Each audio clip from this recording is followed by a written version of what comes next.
Hey everyone, safety first. We're going to be loading the kiln, so make sure you pull back your long hair.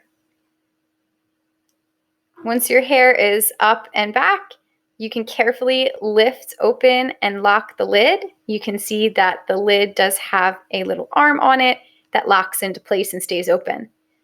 Then you can get your items ready to load.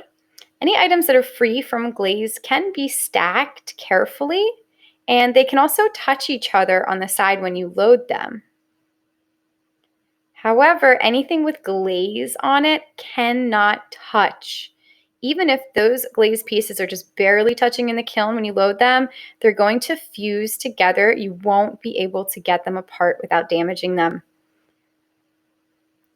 When you start at the bottom of the kiln and you load it, you'll start with the shortest items first.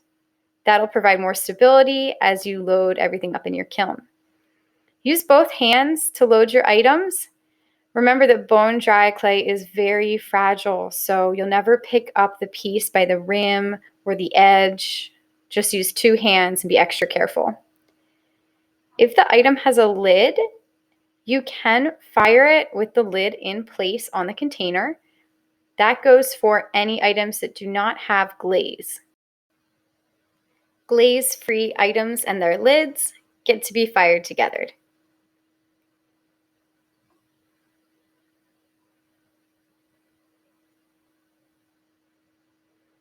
Posts get added onto each shelf, and those posts should be taller than the items on the shelf. Posts will hold up each shelf so you can stack the kiln and load more items. You'll create a triangle with 3 posts per shelf. Triangles are very strong and stable, so that's why we use them.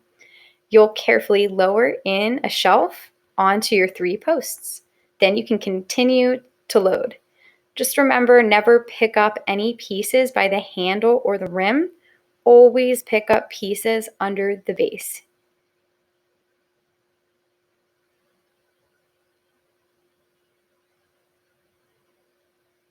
Remember to save space for 3 posts and check that those posts again are taller than the largest item on that shelf.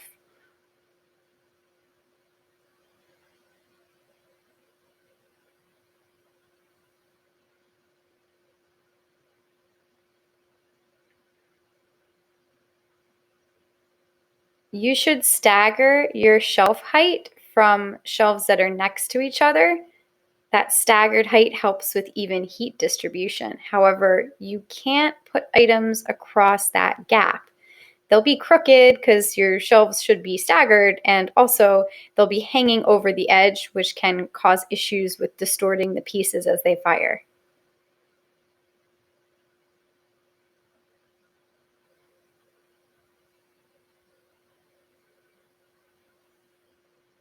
You'll try to completely fill the kiln to make the best use of your space and to be efficient with your energy usage. Once your kiln is full, you'll carefully lower the lid using the handle.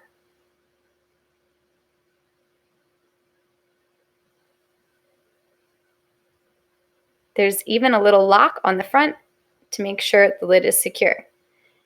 Just a view from the side here, you can see the lid's open. Again, when you go to close it, you're using the handle. You don't want to touch any of the fire brick or other fragile areas of the kiln. If you're having a hard time reaching the handle, you can use a step stool. Lock the kiln in place, and then you're ready to fire.